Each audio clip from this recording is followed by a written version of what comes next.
Good morning mga loves! How are you today?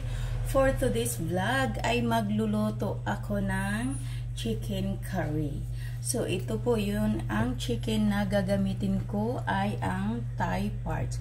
So binabad ko siya ng turmeric powder and salt. Okay, so ito na po ang ating mga sangkap. So meron tayong carrot, meron tayong patatas, bell pepper, kamatis, bawang, white onion. Gagamit tayo ng white onion ngayon kasi medyo matagal na tong white onion ko para hindi siya masira. At saka luya. Ayan. At saka magbo-boil din ako ng itlog para isali ko na din sa ating curry, chicken curry. Alright guys, maghihiwa lang tayo ng sibuyas.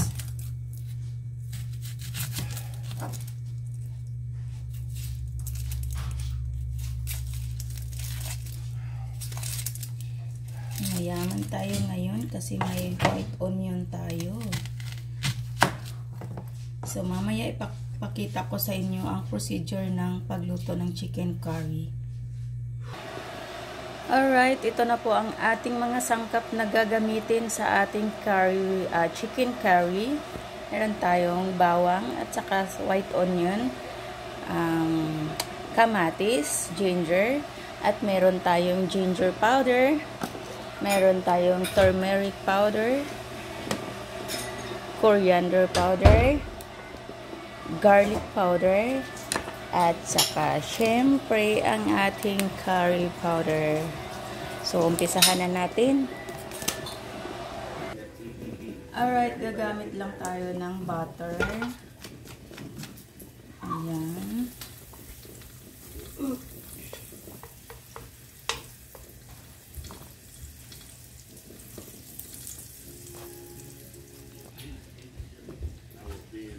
Lagay natin ang sibuyas, white onion.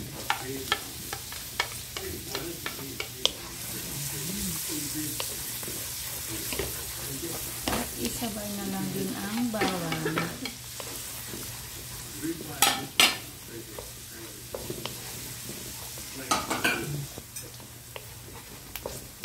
So, intayin na lang natin na maging golden brown, light golden brown ang ating sibuyas, bawang at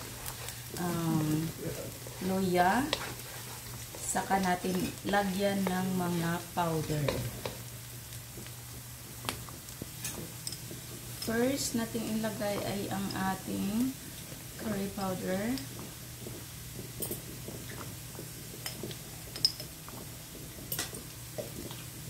Next ay turmeric.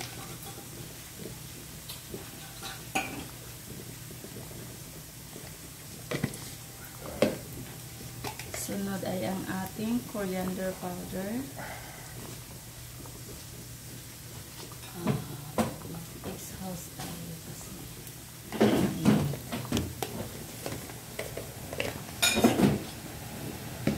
Next ay ginger powder.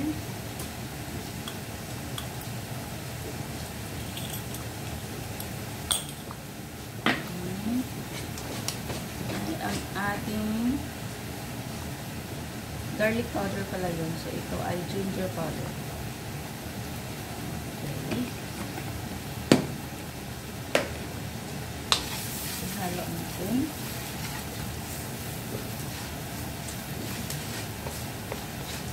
Mas maganda ganito ang procedure natin pag chicken curry tayo. Kailangan lutuin talaga natin yung mga spicy. Hindi yung sa huli na part ilalagay natin ang ating mga spice. Kailangan luto sila. Ayan, ganyan. Tapos, saka ilang bisis pa yun, lalagyan natin ng mainit na tubig. Lagyan natin ng mainit na tubig na tama na. Hindi naman marami, kunti lang. Tapos, lulutuin na naman natin.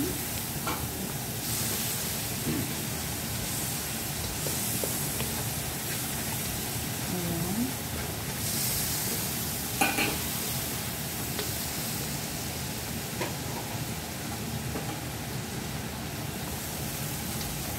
kailangan lutong-luto yung spices natin. At ilalagay natin ang ating kamatis.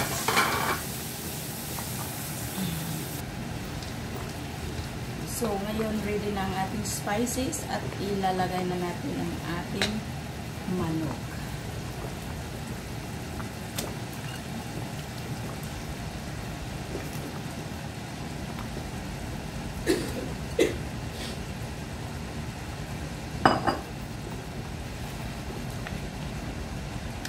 Haluin at lulutuin hanggat ito ay makuha natin ang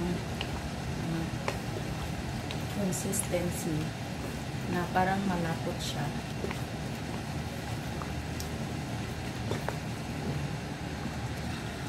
So, ngayon mga loves ay slightly fry natin ang ating carrots at saka patatas. Yung light golden brown siya.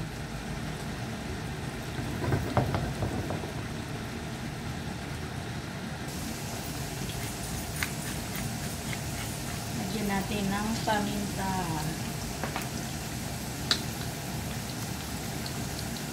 Okay na po ito ang ating carrots at saka patatas. Pwede na natin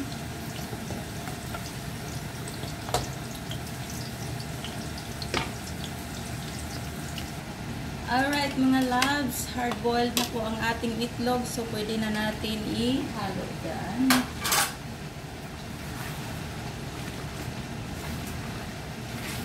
Ayan, optional lang po yun kung gusto nyo maglagay ng itlog sa ating chicken curry. Optional lang po. Nasa sa inyo na lang yun.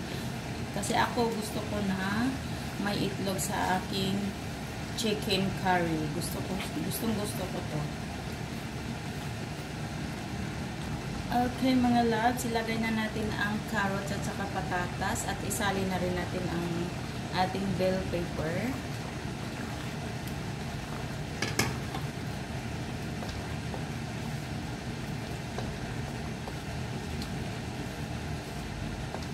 Ayan na po.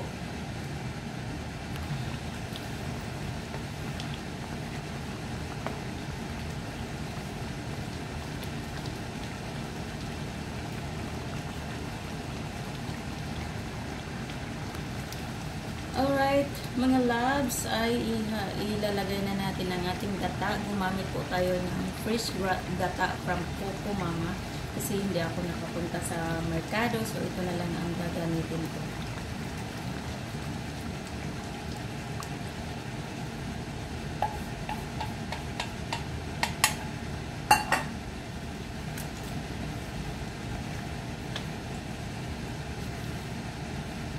Alright, konting kimbot na lang at maluluto na ang ating chicken curry for today. Alright, tapos na maluto ang ating chicken curry. At hahainin na natin. Mas gusto ko ng chicken curry na may kaunting gravy kasi masarap siya ihalo sa kanin. Alam niyo na. At ito na po ang ating finished product ng ating chicken curry mga loves. At bubudbura na lang natin ng garnish ng spring onion. Ayan. Ang sarap naman ito mga loves. Kain po tayo. At dito nagtatapos ang ating cooking session ng chicken curry.